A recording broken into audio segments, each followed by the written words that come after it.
Foco se trasladó a la ANEP para conversar con Leonor Selva, quien fue elegida directora ejecutiva en abril del 2021. Desde su elección, asumió una nueva asamblea legislativa subordinada al presidente Bukele y se eligieron nuevos magistrados a la Corte Suprema de Justicia. En esta entrevista, Selva habla de la relación de ANEP con el gobierno de Bukele, de las demandas del sector empresarial y también de la incidencia que ANEP pretende hacer en esos nuevos tiempos. Leonor, gracias por darnos esta entrevista a Focus. No, gracias a ustedes. Bueno, Leonor, estás ya al frente de la dirección ejecutiva de ANEP, ya pasaron algunas semanas, algunos meses desde esta designación. Revisando los estatutos de ANEP, identifico que, el director ejecutivo tiene en ese artículo 31 de estos estatutos una función bien clara. Dice, tendrá a cargo la administración de actividades de la ANEP por medio de los gerentes y personal que el comité ejecutivo acuerde nombrar. ¿Ha cambiado algo en las funciones del director ejecutivo con tu llegada o esto se mantiene igual? A ver, creo que la dirección ejecutiva siempre ha sido el brazo técnico que ayuda a tomar las decisiones políticas. También tiene un rol de vocería, y eso hay que decirlo. Eso varía siempre de acuerdo a la gestión. Y en ese sentido, yo interpreto mi rol como el de una facilitadora, ¿no? Creo que la gente a veces subestima la diversidad de opinión que hay en ANEP, la diversidad de visiones, de sectores que están aquí representados, y mucha de la tarea es facilitar este espacio como el primer punto de acuerdo. La gente cree que el sector privado todos son iguales, piensan igual, y no. La verdad es que nosotros hacemos un primer trabajo de facilitación y de consenso, de primero cuáles son los puntos en temas donde a veces hay distintos sectores, distintas gremiales con puntos contradictorios o de diferencias profundas. Y nosotros hacemos este primer ejercicio de consenso. Y en ese sentido creo que somos, aunque muchas veces no se ve así, uno de los espacios más diversos que hay actualmente organizados en la sociedad salvadoreña. Entonces, parte de mi rol es facilitar los procesos de llegada de acuerdos y luego ejecutar las decisiones que se toman. ¿Facilitas los procesos de diálogo dentro de las asociaciones dentro de ANEP? Así es. Sí, ANEP es una gremial de gremiales. Nosotros tenemos 55 sectores y subsectores de la economía representados. Aquí hay distribuidores, turismo, exportación, agroindustria, agricultura, hay productores, hay distribuidores. O sea, aquí está toda la fuerza productiva organizada y formal del país. Entonces, hay distintos espacios. Obviamente nosotros tenemos nuestra estructura, como toda asociación, ¿verdad? Un comité ejecutivo, una junta directiva, pero además, en base a temas, se generan mesas de diálogo, de donde después salen nuestras propuestas o nuestras posturas. Muy bien. Leonor, coméntame de este rol que cumple la dirección ejecutiva en este contexto político tan particular. Un contexto político que además hemos visto un posicionamiento muy claro de ANEP respecto al gobierno en ser un contralor, de decirle, de alguna manera, tener una postura crítica respecto a la administración del Ejecutivo. Teniendo en cuenta esta diversidad de voces y de posicionamientos dentro de la ANEP, ¿cómo estás lidiando tú con mediar entre aquellos empresarios que estarán con una postura más crítica de aquellos que prefieren tener un diálogo con el gobierno? ¿Cómo actualmente se está manejando eso desde la dirección ejecutiva de la ANEP? Yo creo que parte de esto empieza porque reconfiguremos qué es entender el diálogo, ¿verdad? Porque entender el diálogo no es decir sí, amén a todo. Y nunca lo ha sido, y no lo es así en ningún país del mundo. En todos los países del mundo, a las organizaciones gremiales, empresariales, les toca tomar posturas que a veces son críticas y a veces son propositivas, siempre mirando de cara a contribuir al gran bienestar de la población. Entonces, el diálogo con el gobierno siempre es naturalmente tenso. Es tenso y cooperativo a la vez, y así es toda relación, así es toda relación familiar, de trabajo, hay tensión y hay cooperación. Yo creo que aquí estábamos muy acostumbrados, y en eso regreso, que como población nos han hecho adictos a ciertas drogas en la política. La droga es el drama. Entonces, si no me estoy peleando, no estoy diciendo nada. Si no estoy peleando es porque ya estoy, como decimos, en la cama con... Y no es cierto. O sea, el diálogo es acercar posturas diferentes.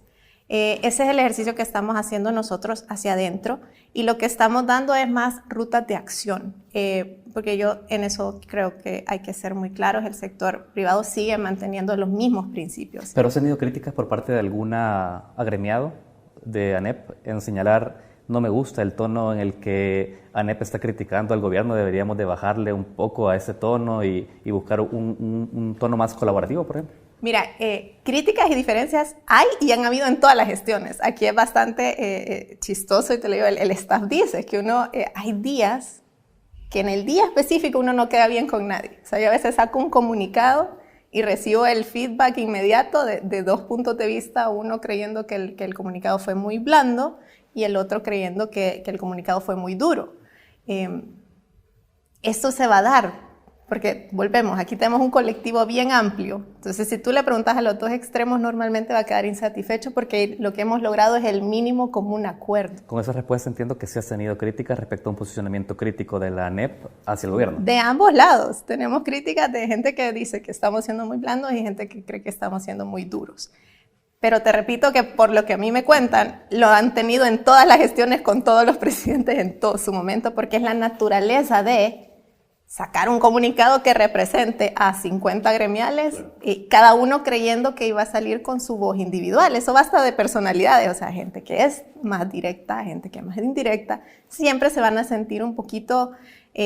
los consensos siempre son repartir incomodidades y aglomerar aquello con lo que todos se sienten que es aceptable. Entonces siempre va a haber ese nivel de crítica, es normal. Pero no al punto que alguna gremiada te haya dicho, estamos considerando salir de la ANEP. No, y yo creo que en eso hay que ser muy, muy claros. A veces desde fuera creo que de nuevo, buscando ese drama, creemos que las rupturas son más de lo que son.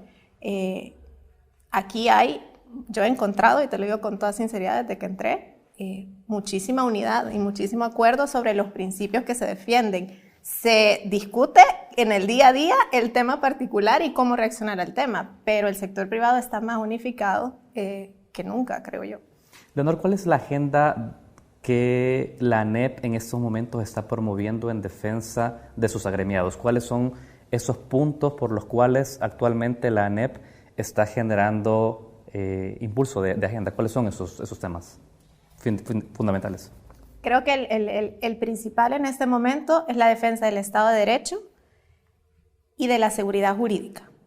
Y esto desde un punto de vista ciudadano, porque detrás de cada gremial hay cientos de empleados, los empresarios también son ciudadanos, son personas comunes y corrientes, y entonces muy buena parte de esta agenda nos ha tomado el tema de la seguridad jurídica.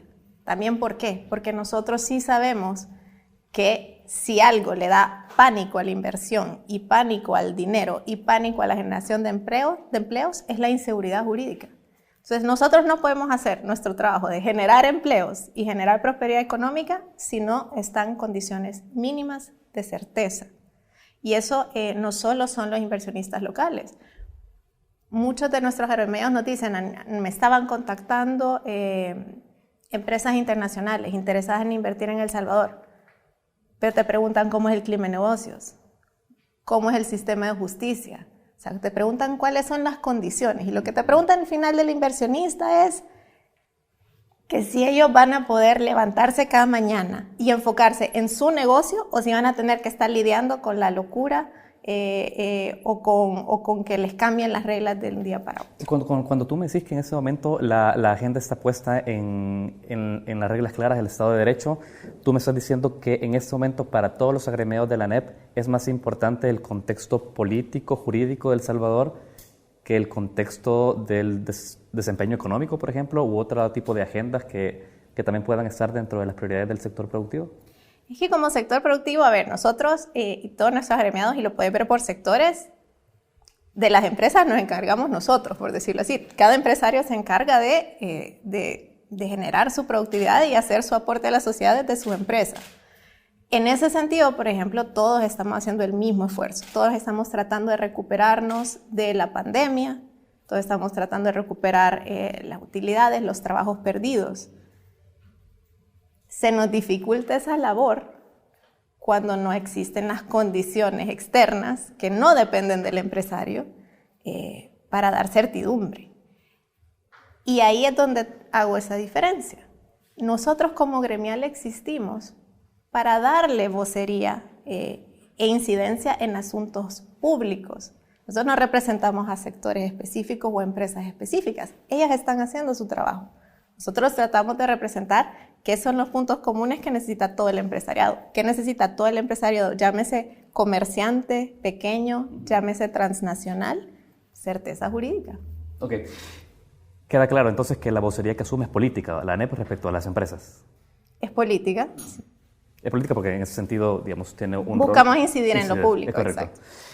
Y respecto a este punto, Leonor, ¿cómo lee la ANEP el clima de negocios en El Salvador durante la gestión de Nayib Bukele en esos 2 años? ¿Es positivo? ¿Retrocedió? ¿Se mantiene igual? Para empezar, creo que tendrías que hacer un parteaguas. En el primer año podríamos decir que desde el punto de vista empresarial tampoco hubieron tantas disrupciones. Pero para nosotros, por ejemplo, el 1M sí representa una especie de parteaguas. Y en el sentido de que hemos perdido la independencia judicial. La independencia judicial es la garantía de empresas y de ciudadanos de que se respeten las reglas del juego, de que se respete la ley, que son los términos en los que nosotros nos desempeñamos en el día a día.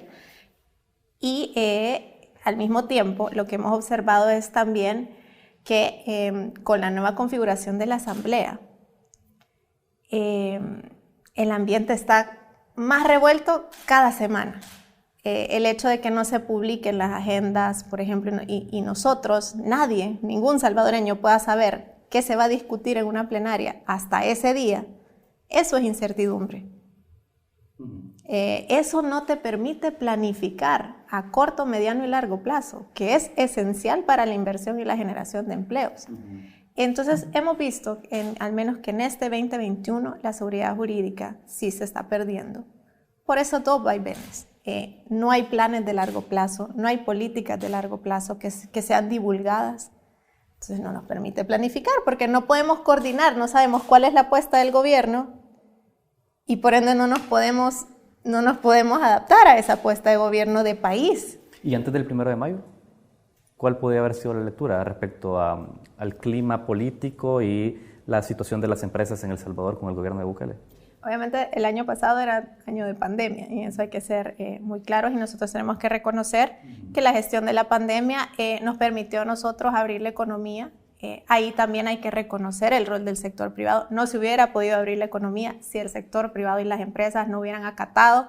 La gente, los salvadoreños que han tenido la oportunidad de salir del país, por ejemplo, anda a Guatemala y vas a ver que no se siguen las mismas medidas con la misma estandarización en los negocios, en los comercios, donde uno se baja en una gasolinera, en una tienda, que como se ha podido adaptar acá. Quieras o no, y aquí todo el sector privado logró entenderse con el gobierno para que la pandemia se gestionara de la mejor manera posible y se abriera la economía en su totalidad a la mayor brevedad posible y no se ha vuelto a cerrar.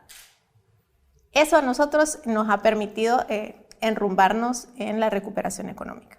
Teniendo en cuenta tu respuesta, ya que el año 2019 fue el año en el que asume Bukele, 2020 tenemos pandemia y 2021 acaba de asumir la legislatura subordinada al presidente, podríamos decir que a este momento no se puede tener de manera clara si la economía va mejor para los empresarios en el gobierno de Bukele o va peor. ¿No podrías ser categórica en ese punto? Mira, para empezar tendrías que verlo por sectores y segundo, sí, creo que ha sido, digamos, una gestión con altos y bajos. Nos preocupa que ahorita deberíamos de estar con las mejores condiciones posibles para recuperarnos. Nadie le va a echar la culpa, como te digo, juzgar el 2020 es bien difícil. Habían demasiadas condiciones externas y creo que todos nos adaptamos de la mejor manera posible. El 2021 ya depende más de lo que hagamos y en ese sentido sí nos preocupa, como te digo, que no hay diálogo con ningún sector. Ni siquiera, no es solo con el sector privado, no hay diálogo con ningún sector de la sociedad. No hay transparencia ni publicidad de cuáles son los planes y las apuestas de país. Por ejemplo, se arroja una ley de Bitcoin que cambia estructuralmente nuestra política monetaria, que casi que no teníamos con la dolarización, y fue una discusión de 4 horas. Y la población supo el contenido de la ley de Bitcoin por fotos que se filtraron, ni siquiera porque se subió el documento y se hizo público por parte de la Asamblea. Ese es el tipo de condiciones que no se miden y que al final, cuando la gente se pregunta por qué no hay trabajo, la respuesta es en gran parte por eso, por ese tipo de decisiones abruptas y sin informar. Porque simple y sencillamente el inversionista extranjero puede elegir entre cientos de países, decenas de países, e incluso a nivel centroamericano está eligiendo otros países. Tú apuntás al tema de la opacidad de la gestión y apuntás al tema de la falta de diálogo. Aún así, ¿habrá que dar el beneficio de la duda o ya podemos condenar de que esta va a ser la modalidad de trabajo durante los próximos años que quedan de esta administración? Mira, ¿o hay que dar beneficio de la duda al gobierno? Lo que pasa es que el día que el gobierno decida hacer las cosas diferentes, puede hacerlo, porque no hay ninguna razón para no ser transparente, no hay ninguna razón para no estar dialogando con otros sectores. Es un tema de voluntad, y voluntad unilateral, precisamente porque ahora, digamos que la representación política es un actor, o al menos una visión. Ya ni siquiera es que, ay no, porque no me pongo de acuerdo entre partidos políticos. Hay una sola vocería. El día que esa vocería quiera entenderse con la sociedad, solo nos llama y ahí vamos a estar. Muy bien. Quiero hablar de la imagen de la ANEP frente a los ciudadanos, porque esa legitimidad también es importante medirla. ¿Hay algún dato? ¿Ustedes tienen algún estudio? ¿Saben cómo está percibiendo la población a la ANEP, Leonor? No tenemos una medición así dura. Obviamente tampoco nos interesa tapar el sol con un dedo. Es claro que el sector privado, el empresariado en los últimos años también ha tenido una crítica sistemática que lo ha posicionado como distante de la población. Parte de mi ingreso, y yo quiero decirlo, parte del nombramiento de mi persona en este cargo, creo que es un reconocimiento de la ANEP de que debe transformarse y adaptarse para reposicionarse legítimamente en la población como lo que es el sector productivo y que sí aporta a la sociedad. Así que estamos en ese ejercicio. Parte de las transformaciones que queremos hacer es acercarnos más a la ciudadanía. También que la ciudadanía se quite muchos sesgos que no son reales. Por ejemplo, yo, y te lo digo a título personal, aquí no representamos a la gran empresa se representa solita, no necesita que nadie hable por ellos porque solo agarran el teléfono y entran a Capres cuando ellos quieran. Incluso Capres publica la foto de que se sienta con los empresarios más grandes de este país. La ANEP no está para ellos, la ANEP está para el 90% de nuestros agremiados que son pequeños empresarios, que nunca van a entrar a Capres, que nunca los van a invitar a Capres. A eso representamos nosotros. Y en la junta directiva, por ejemplo, para mí ha sido un ejercicio bien interesante conocer al comité ejecutivo. Sí. La mayoría de los líderes gremiales, que ahora los vemos como exitosos y distantes, pero no son. Oí sus historias y la mayoría de ellos son empresarios de primera generación. ¿Qué significa? Que hace 30 años ellos empezaron estos negocios. O sea, ellos son emprendedores, solo que emprendedores en el futuro. Leonor, a propósito de la estigmatización sobre la ANEP, esta opinión que tú decías, bueno, no es que estamos representando el gran empresariado del país, ¿crees que la vinculación con Arena le hizo mal a ANEP, esa estrecha vinculación? Sí, y creo que hay mucha, y lo digo categóricamente porque creo que hay mucha conciencia dentro de la ANEP de que la excesiva vinculación a una sola fuerza política le ha hecho daño a la ANEP a largo plazo. Ahora, hablando aquí con directivos, soy muy transparente en decir, dicen, en ese sentido no era un tema, tenés que entender que en el contexto, las dos fuerzas políticas de El Salvador, una se autodenominaba a sí misma como comunista y otra como de defensa de libre empresa. Entonces tampoco es que el empresariado tenía mucha elección. Si una fuerza política, en ese momento el FMLN, se definía como enemigo de lo que aquí se representa, la libre empresa. Habiendo dicho eso, creo que hay muchísima conciencia de que la ANEP tiene que jugar un rol gremial y representar al sector privado, sin interés político partidario. Muy bien, estás en una institución que obviamente tiene esa estigmatización que le pesa, digamos, estas críticas por parte de algunos sectores en el país, y obviamente tú no tomaste decisiones en ese momento, ahora lo estás viendo desde una actualidad, pero ¿cómo vos interpretás este hecho que la ANEP no jugó un rol mucho más crítico en momentos en los cuales Arena y el PCN, por ejemplo, hacían distribución de instituciones públicas y no había control y por lo tanto el Estado de Derecho que la ANEP debería defender, como tú lo has dicho, no se estaba defendiendo? ¿Cómo interpretás vos qué fue lo que habrá fallado en ese momento? No sé qué habrá fallado, no estaba yo en ese momento. Lo que sí te puedo decir es que ahora, al día de hoy, se entiende que lo que hay que defender son las instituciones y que la gremial, su vocería, es del sector privado. ¿Y quién es el sector privado? Es toda persona que trabaja, emprende y arriesga por prosperidad. Ya no se busca una vinculación política partidaria con nadie. Muy bien. Leonor, hay un punto que estábamos discutiendo hace unos minutos sobre el clima de negocios en el país, en la gestión Bukele. Estaba revisando el reporte del Doing Business del Banco Mundial en 2020, calificó un 0.4% mejor las condiciones de hacer negocios en El Salvador respecto al 2019, particularmente en áreas como iniciar un negocio, generación de energía eléctrica y el pago de impuestos. ¿Cómo ves tú este desempeño? ¿Coincide ANEP en esta lectura, en esta, digamos, mejora que el Doing Business hace del clima de negocios en el país? Sí, como te digo, por eso nosotros somos muy transparentes en decir esta gestión de 2 años, por cosas que están en el control del gobierno y por cosas que no, ha sido bastante volátil. La transformación del 2000, o sea, la transición que se dio en 2019 fue bastante importante para el clima de negocios. Digamos que estábamos con una economía bastante deprimida y solo el hecho del entusiasmo de un cambio, que fue un entusiasmo generalizado en el país, creo que le hizo bien al clima de negocios. Al menos se planteaban que iba a haber políticas y apuestas estratégicas de país y creo que eso ayudó muchísimo.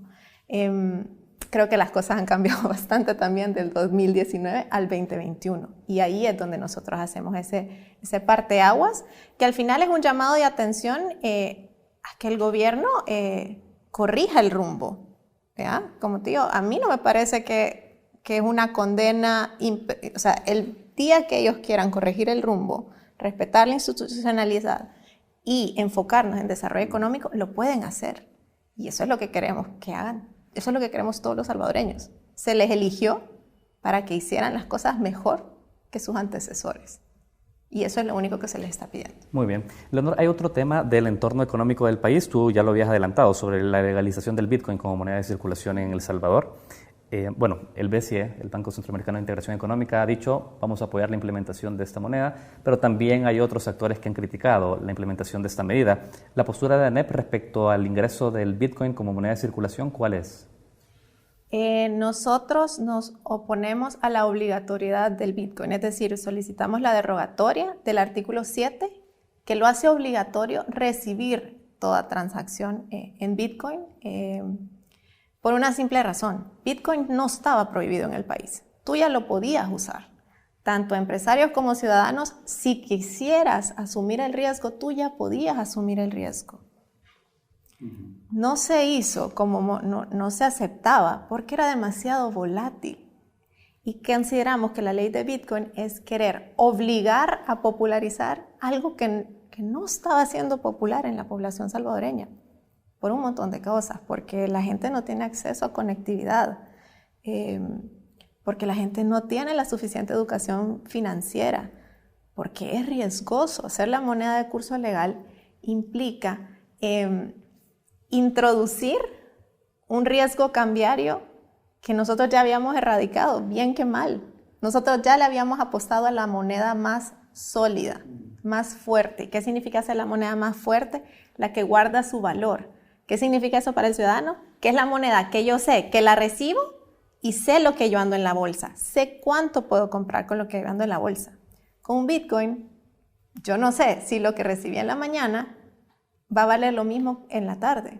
Es decir, si yo planifico que voy a comprar $50 de alimentos, yo no tengo garantía de que la cantidad de Bitcoin que yo tenga en la mañana me va a representar y me va a permitir comprar toda esa lista de compras de súper que yo había previsto.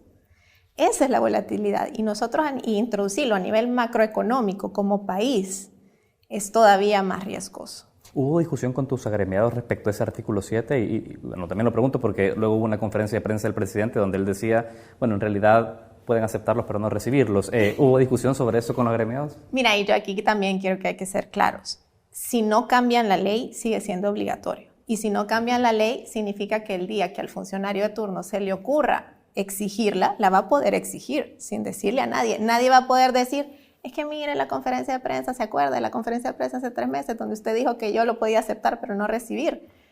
Mientras no cambien la ley, sigue siendo obligatorio. Una cosa es discurso político para quedar bien, otra cosa es la realidad. La ley sigue siendo igual. ¿Y ANEP piensa proceder de otra manera para poder revertir el artículo 7 de la ley? ¿Hay alguna acción de carácter legal que pueda ejecutar?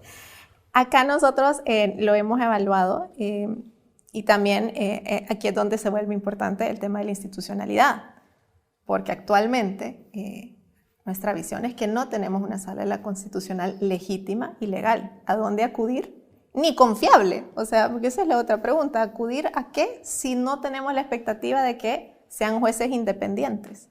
Entonces, por el momento, seguimos usando la vía de la incidencia política. También creemos que en el momento político actual, donde el gobierno está en plena negociación con el Fondo Monetario Internacional, lo mejor sería que el gobierno mismo decida revertir esta decisión. Vimos el comunicado de Avanza después de la aprobación de esta ley, pero prácticamente identificábamos que Avanza decía, bueno, estoy dispuesto incluso a contribuir al gobierno, o sea, era un tono bastante de cooperación, ¿no? No vimos una contundencia de una manera crítica a esa ley. ¿Tú cómo leíste ese comunicado de Avanza? ¿Qué interpretación le das? Nosotros trabajamos muy de cerca con Avanza y como te repito, nosotros hemos dicho, solicitamos que se derogue la parte de la obligatoriedad de la ley de Bitcoin porque creemos que esa es la parte problemática. Ahora, si van a seguir adelante, les reiteramos el llamado, inclúyanos en la conversación, porque quienes mejor saben cómo afecta esto a cada uno de los sectores y a cada sector de la economía lo afecta distinto, somos nosotros. Inclúyanos en la discusión, que es lo que ha dicho Avanza. Ahora, Avanza también fue muy claro de decir, y si te fijas entre líneas, lo que él dice es, nuestra moneda de referencia va a seguir siendo el dólar, porque para nosotros, sector privado, el dólar es la mejor garantía del valor y del valor del dinero en el país, no es el Bitcoin. Entonces, mientras no nos obliguen, nosotros, de preferencia, y es lo que ha dicho Avanza, nuestra moneda de referencia va a ser el dólar. O sea, vos viste bien el tono de ese comunicado de Avanza, no veías la necesidad de ser mucho más crítico respecto a ser, digamos, los garantes del sistema financiero, al ser la asociación de bancos. Creo que lo fueron, creo que hicieron lo que se les pedía en ese momento, que es... Y lo platicamos, porque te decía, yo en todas las entrevistas que daba, en toda la gente con la que hablabas en la calle, lo que te decía, y mis ahorros, y ahora si yo voy al depósito y quiero retirarme, lo van a pagar en Bitcoin, y entonces, ¿qué va a pasar con mis ahorros? El comunicado de Avanza creo que fue muy responsable en que le habló a la ciudadanía y le dio certeza a la ciudadanía de que sus ahorros están protegidos, porque mientras la ley no obligue a Avanza a otra decisión, la banca privada del país va a seguir tomando como referencia el dólar, lo que implica que sus ahorros se van a seguir manejando en dólares. Solo para cerrar el tema del Bitcoin, entendería entonces con una respuesta que me diste hace unos minutos que no va a proceder ANEP en este momento con ninguna demanda de inconstitucionalidad sobre esa ley o ningún artículo de esa ley. Por el momento no lo estamos considerando, pero no lo descartamos también. Ahora bien, como te repito, yo creo que por el momento político y la necesidad del gobierno de dar señales de certeza fiscal al Fondo Monetario, al Banco Mundial y a todos los organismos internacionales, lo más recomendable es que sea el mismo gobierno el que la derogue. En la Unión Europea promovemos la protección de ecosistemas, bosques y biodiversidad. Con el Pacto Verde Europeo, nuestra hoja de ruta para enfrentar el cambio climático, tomamos acción para hacer un uso eficiente de los recursos. Impulsamos la economía verde, la generación de energía renovable y la electrificación del transporte urbano. decimos no a los plásticos de un solo uso y organizamos jornadas de limpieza. Actuemos frente al cambio climático. Quiero traer un tema del bloque anterior, ahora que me mencionabas ese tema del diálogo. ¿En algún momento has considerado que Javier Simán le está haciendo daño a la ANEP como principal interlocutor para poder llegar a acuerdos con el gobierno? Javier Simán es un presidente democráticamente electo por nuestros constituyentes. Y eso es algo que todos los actores políticos tienen que respetar. Así como yo, por ejemplo, y te lo digo muy sinceramente, así como yo no podría estar de acuerdo con que ahorita le quisieran dar golpe de Estado al presidente de la República, no podés estar de acuerdo con que el presidente de la República o cualquier otro actor externo le quiera dar golpe de Estado a un presidente democráticamente electo. Mientras los agremiados, mientras el sector privado se sienta representado por él es el presidente y tiene el derecho de terminar su periodo tal cual la ley se lo establece. Es decir, tú renuncias a esta idea de que la ANEP debería meterse a un juego político en el que puede concederle al gobierno tener otro interlocutor a cambio de tener mejor diálogo y mejores beneficios con el gobierno. A mí esa discusión no me corresponde, te repito, creo que eso, quien representa al sector privado es una decisión del sector privado. Y eso es lo que se tiene que respetar. Bien. Sobre el Bitcoin, vamos y venimos en esta entrevista. Sobre el Bitcoin, una de las cosas que Bukele decía, el presidente Bukele, es vamos a poder darle beneficios fiscales también a estos empresarios del Bitcoin. O sea, entraba la figura de una extensión y un privilegio fiscal para estos empresarios. ¿Tú estás de acuerdo que esta modalidad de generar incentivos fiscales a las empresas sigue siendo un mecanismo válido para atraer nuevas inversiones en El Salvador? Depende del incentivo y depende de cuál es tu meta. En todos los países del mundo se sigue usando el mecanismo de incentivos o no. No sustituye, por ejemplo, que vos generes un clima de negocios propicio, que vos facilites trámites, en general, que vos facilites trámites, que vos des seguridad jurídica, que haya Estado de Derecho. Pero en todos los países del mundo se hacen apuestas estratégicas y a veces esas apuestas estratégicas se definen con incentivos fiscales, pero tenés que tener claro el costo y el beneficio, y eso va a depender del sector y de la apuesta que estés haciendo. Ok, en El Salvador tradicionalmente no hemos medido los costos del gasto fiscal. ¿Hay algún tipo de iniciativa por parte de ANEP para poder mejorar, digamos, ese tipo de mecanismos y darle unas garantías a la economía de El Salvador en ese sentido? ¿Hay alguna iniciativa para que el Estado promueva una mejor evaluación de los incentivos fiscales? Nosotros, a medida que el gobierno va estudiando los temas, nosotros formamos nuestras mesas de trabajo y participamos de la discusión en la medida de lo posible. Y siempre lo hacemos proveyendo datos y estadísticas de nuestros sectores. Pues. Uh-huh. Por iniciativa propia, ahorita mismo no hay ninguna propuesta de evaluación de incentivos fiscales. No. En El Salvador. Ok. Bueno, estamos también a las puertas de un proceso de ajuste fiscal. La deuda pública, al parecer, al cierre de este año, dicen economistas, probablemente supera el 100% respecto al Producto Interno Bruto. ¿Cuál es la propuesta de ANEP respecto al ajuste fiscal? ¿Cómo debería de ser diseñado ese ajuste, Leonor? Pues mira, aquí es otro tema en el que nosotros creo yo que no ha habido mucha transparencia. No tenemos ni siquiera claridad, igual que el resto de la ciudadanía, de cuál es la situación fiscal del país. Entonces, para nosotros, sin la información responsable, no podemos emitir opinión. Lo que hemos reiterado es nuestra disposición de participar en cualquier mesa de diálogo y aportar. Porque, a ver, la sostenibilidad de las finanzas públicas al final es un efecto cascada que puede terminar en pérdidas de empleo, en deterioro del clima de negocios, en que no hay inversión pública y por ende no van a haber proyectos estratégicos de la economía. O sea, al final todos vamos a perder si no se logra un equilibrio en las finanzas públicas. Pero hay distintas opciones en la mesa, digo, para aplicar un ajuste desde el lado del gasto, desde el lado del ingreso. ¿Qué tipo de iniciativa a nivel del ingreso, por ejemplo, podría ser percibida por ANEP como una buena medida? Cualquiera, mientras haga sentido. Yo te digo, si no tenemos información, nosotros no podemos opinar. ¿Cualquiera como incrementar el IVA, por ejemplo? Nosotros hemos dicho que el IVA es volver a cargar en el consumidor la carga tributaria de todo el país. Entonces, decir, por ejemplo, se sigue cargando a la gente que tributa al sector formal cuando no se generan incentivos para formalizarse. Y eso es bien de lógica. Si yo te digo, el 70% de la economía es informal, el 30% de la economía es formal. Es decir, toda la carga tributaria recae en el 30% para satisfacer las necesidades del 100% del Salvador. Todos nos beneficiamos del sistema educativo, ¿verdad? Son 100%. Y solo lo paga el 30%. Generemos incentivos para que este 30% crezca. Si no, el dinero nunca va a alcanzar. No va a alcanzar hoy, no va a alcanzar mañana. ¿Por qué? Es por lógica. Tenés una familia de 10 y solo 3 aportan y 10 comen y 10 se educan. Nunca te va a alcanzar. Es muy progresivo el enfoque. Quiero dejarlo claro, o sea, contundentemente, ANEP se opone a un incremento del IVA como una medida de ajuste fiscal. Sí, hemos dicho que no es la medida adecuada en el momento adecuado.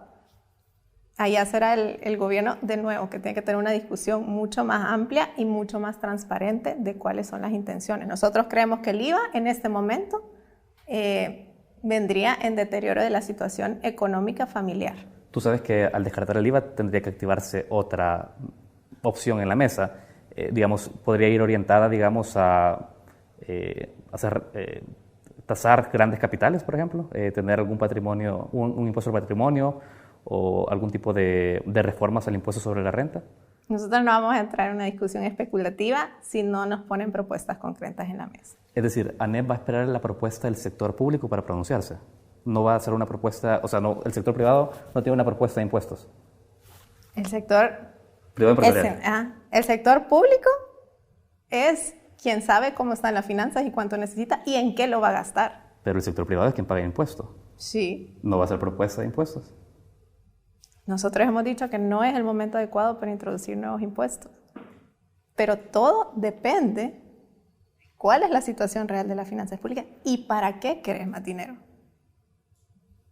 Ajustes fiscales aquí normalmente siempre se han querido enfrascar, que el ajuste fiscal es de dónde saco más dinero y no a dónde se está yendo el dinero que gastamos. Bueno, pero el ajuste fiscal tiene que ir del lado del ingreso como del gasto. Exacto. O sea que sí va a tener que ser medidas impositivas en el país. Son necesarias. Pero primero decime en qué lo vas a gastar. Es que el dinero nunca te va a alcanzar si no lo invertís en cosas productivas. Esto es igual que la economía familiar. Si yo no hago gastos inteligentes, nunca me va a alcanzar el dinero. Empecemos a hacer gastos inteligentes. ¿Por qué nunca le hemos apostado al crecimiento económico como la forma natural de recaudar más impuestos, en lugar de seguir exprimiendo una economía que está estancada desde hace décadas, en una economía que no crece a más del 2%? Si creciéramos al 5%, al 4.5%, estaríamos recaudando el doble de impuestos. ¿La postura que me está dando está unificada dentro de ANEP o hay alguna diferencia de cómo abordar el tema del ajuste fiscal? Como te digo, hasta que tengamos propuestas concretas en la mesa para evaluarlas y pronunciarnos. ¿Y tenés conocimiento si ANEP ha sido consultada por el Fondo Monetario Internacional para el diseño de la receta que El Salvador debería de implementar? ¿Tenés conocimiento si fue consultada ANEP en esto? No sé. De acuerdo. Bueno, hablemos del Estado de Derecho y la gobernabilidad democrática. Bueno, recientemente un hecho, se ha elegido 5 magistrados de la Corte Suprema de Justicia, 6 en realidad, con la reelección de Óscar López Jerez. ¿Cuál es la postura de ANEP sobre esto? ¿Va a reconocer a estos magistrados? Aquí hay que hacer una diferenciación de los magistrados que se eligieron anoche. Hay 5 magistrados que, aunque el proceso dista de ser el ideal, porque nuevamente no se justificó quiénes eran meritocráticos, no se usó barómetro, son los 5 magistrados a los que les corresponde a esta legislatura elegir. Y su procedimiento sí venía de acorde a la ley, ¿ve? Habían sido propuestos por el Consejo y otros habían sido electos para ser candidatos. Entonces, esos 5 perfiles, aunque se terminó cayendo en la misma práctica del pasado de negociar entre partidos políticos a quiénes poner, técnicamente es una elección legal. La elección del presidente de la Corte Suprema, López Jerez, es donde se marca una diferencia. Primero, porque estás eligiendo un 6º magistrado cuando a tu legislatura solo le corresponde elegir a 5. Segundo, porque el magistrado López Jerez no estaba en ninguna lista de candidatos.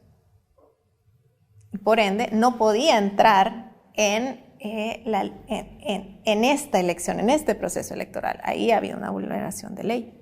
Y tercero, consideramos pues que él había participado del evento del 1M, el cual para nosotros representa un desconocimiento de las leyes, y por ende no creemos en la idoneidad de magistrados que se hayan prestado a participar de un hecho que para nosotros era violatorio de la Constitución. ¿La elección de López Jerez es violatorio de la Constitución? No se ha seguido el procedimiento de ley, él no estaba como candidato. Teniendo en cuenta que ANEP tendría que estar a la cabeza de la defensa del Estado de Derecho en función de sus agremiados, ¿presentará una demanda de inconstitucionalidad contra López Jerez? No te lo puedo anticipar porque recién los hechos se dieron ayer. Pero se está discutiendo, se está considerando. Los hechos se dieron ayer en la madrugada, lo vamos a considerar, pero te repito, volvemos a entrar en por qué el 1 de mayo es tan importante. Porque no tenemos una sala constitucional independiente a la cual acudir. Percibo cierta cautela en la incidencia política de la ANEP sobre determinados temas, particularmente de esto. ¿Hay alguna medida de no ser agresivos, digamos, en su incidencia política legal contra el gobierno, Leonor? ¿Forma parte de una estrategia? A ver, nosotros lo que estamos ejerciendo es la idea de no caer en la confrontación innecesaria y estamos buscando la mejor incidencia para lograr los objetivos reales de país. O sea, nosotros no nos interesa volvernos el nuevo enemigo del gobierno. No nos interesa ni nos corresponde como sector privado pretender llenar un vacío político partidario. Y eso hay que ser muy claro. Parte del clamor de mucha gente que quiere ahorita que nosotros seamos la nueva Contraloría del Estado es porque hay un vacío en el ámbito político. Nosotros no nos corresponde ser la nueva oposición, nos corresponde ser la voz del sector privado, que va a ser firme en lo que haya que oponerse, pero también tener la apertura de colaborar y dialogar en lo que le convenga al país. Pero sí celebrarían que alguna otra organización que no fuera ANEP promoviera un recurso de inconstitucionalidad para revertir esta medida que tú has declarado como violatoria de la Constitución. O sea, que todo ciudadano y organización puede ejercer sus derechos de acceso a justicia es algo que nosotros siempre vamos a celebrar.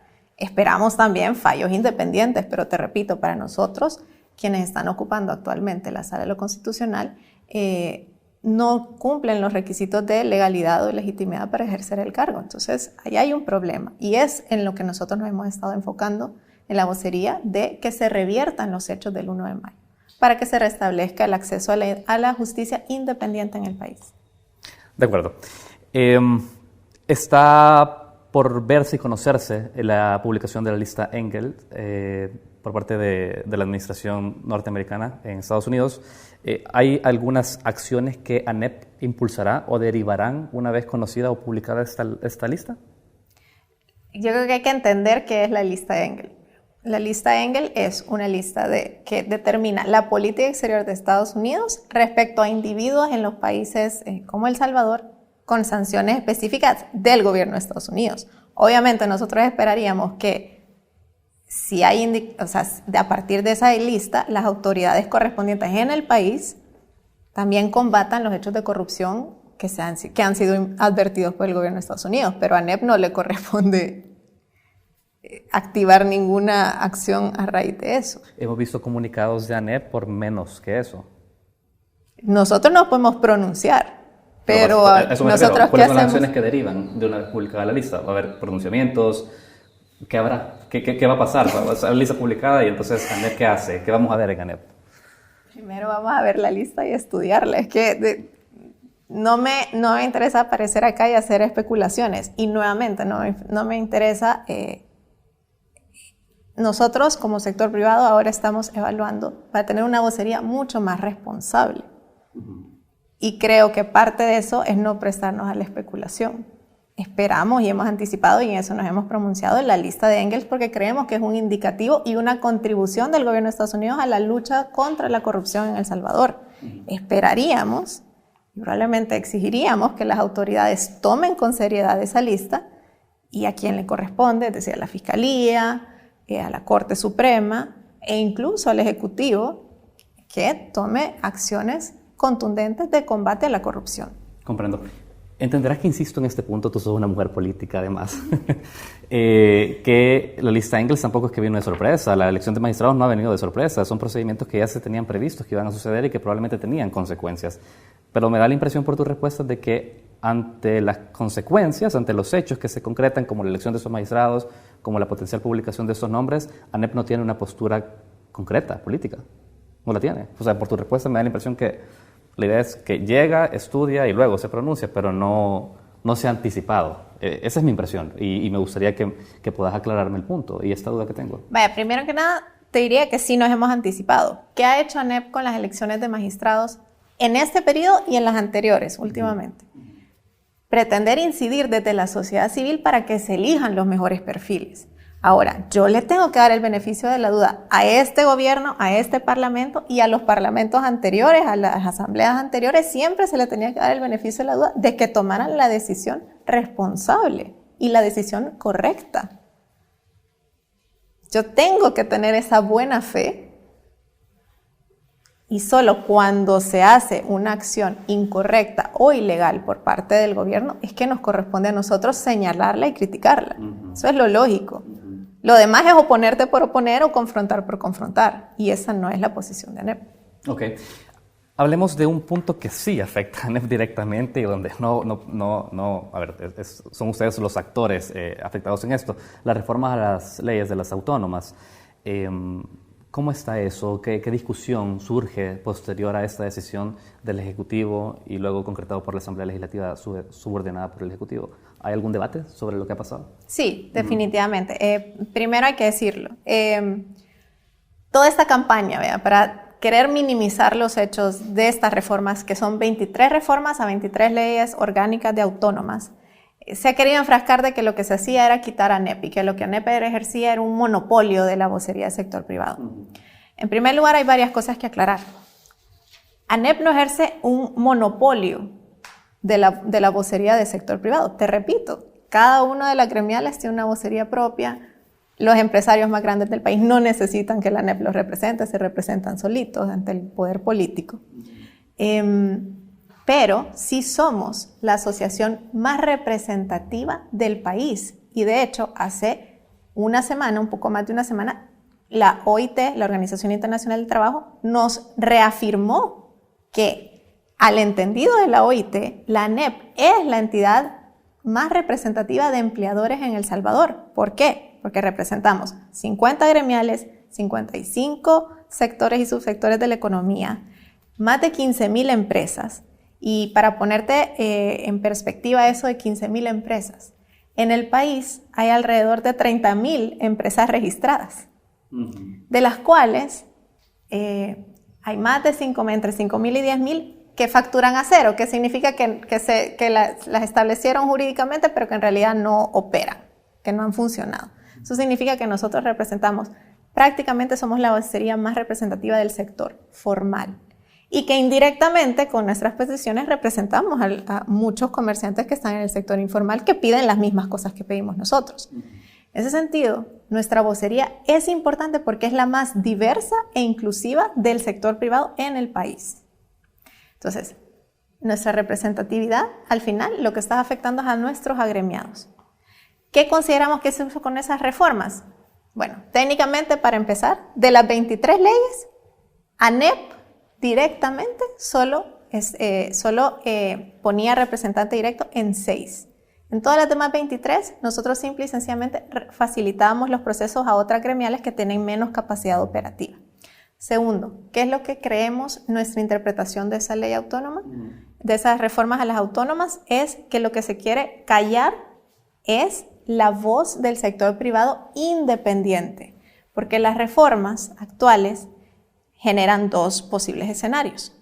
Que empiecen a surgir un montón de asociaciones del sector privado y que las vimos surgir mágicamente, ¿verdad? Salió la reforma el viernes y empezaron a ir a medio 2 o 3 federaciones que decían que tenían 200,000 afiliados. Te voy a decir que eso es imposible. Eso es mentira. Y segundo, si tú tenías 200.000 afiliados, mi pregunta es, ¿a dónde has estado entonces? ¿Por qué nunca habías dicho nada? ¿Por qué nunca habías aparecido? Entonces, ¿qué pasa? Eso lo quiso hacer el Frente en su momento. Sí. Poner asociaciones que ellos mismos han formado para que sea la pantomima de que representan al sector privado, pero que en realidad no son independientes. Sí. El otro riesgo de las reformas aprobadas es que se permite que incluso empresas nominen representantes directamente. El rol de las gremiales es que las empresas no sean las que directamente se vean representadas. ¿Por qué? Porque eso sí representa un filtro a los conflictos de interés. Decime tú, ¿quién va a ir a buscar un asiento en la autoridad de aviación? Obviamente alguien que tiene interés directo y por ende conflicto directo. Vimos el hilo de tweets que hizo ANEP respecto a esta, bueno, de hecho es el hilo que está actualmente fijado en la página de Twitter de la ANEP, y prácticamente sí, hay una crítica de esto, lo que tú has dicho, ¿no? Prácticamente. Cuando Funes intentó hacer esto, hubo una inconstitucionalidad que le paró el carro a Funes. ¿Y ahora, Leonor? Bueno, te voy a plantear cuál es la diferencia de entonces y ahora, porque sé que la gente puede tener esa pregunta. Claro.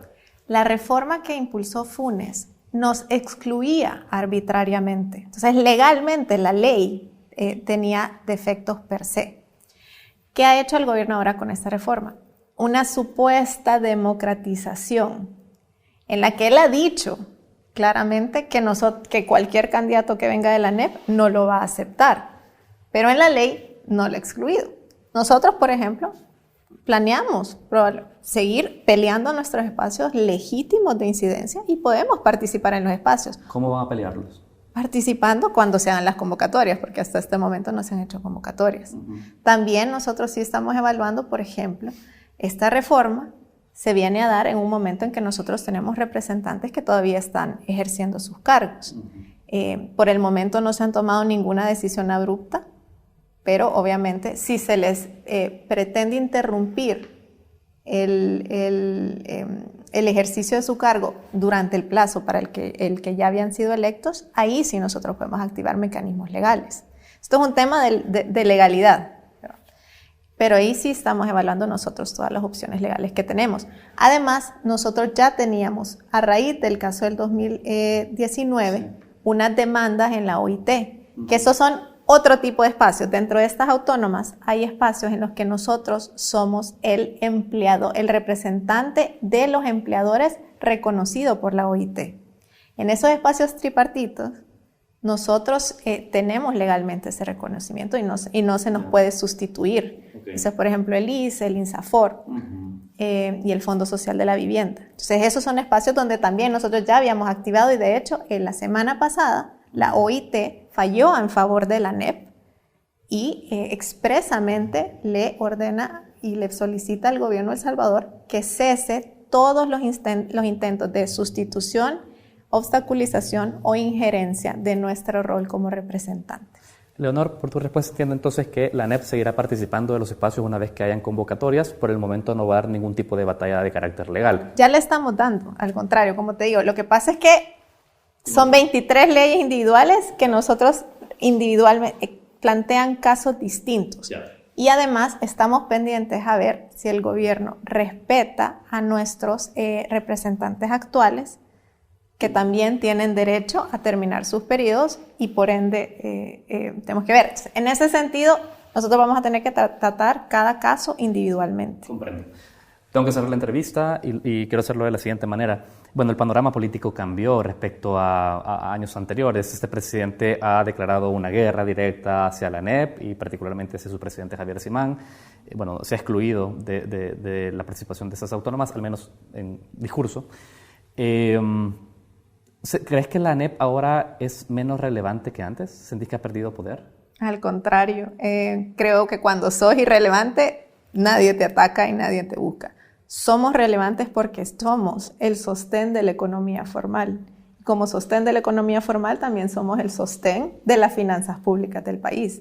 Quienes guardamos, protegemos y generamos los empleos somos nosotros. Muy bien. Y eso nos vuelve relevantes. Y lo que esperamos es que el gobierno nos incluya como una voz legítima e incluya a todos los demás sectores. Porque, ojo, podrá estar atacando a la ANEP por un tema de conveniencia política, pero la exclusión del diálogo es absoluta y todo. Está excluyendo a sindicatos. ¿Conveniencia política por qué? Conveniencia política porque necesita un enemigo. Y eso es precisamente lo que creo que también nosotros en ANEP estamos evitando.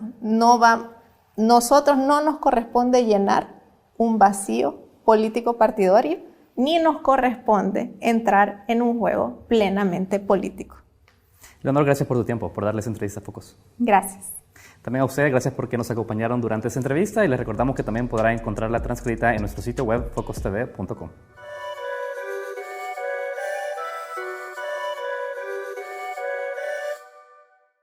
En la Unión Europea promovemos la protección de ecosistemas, bosques y biodiversidad.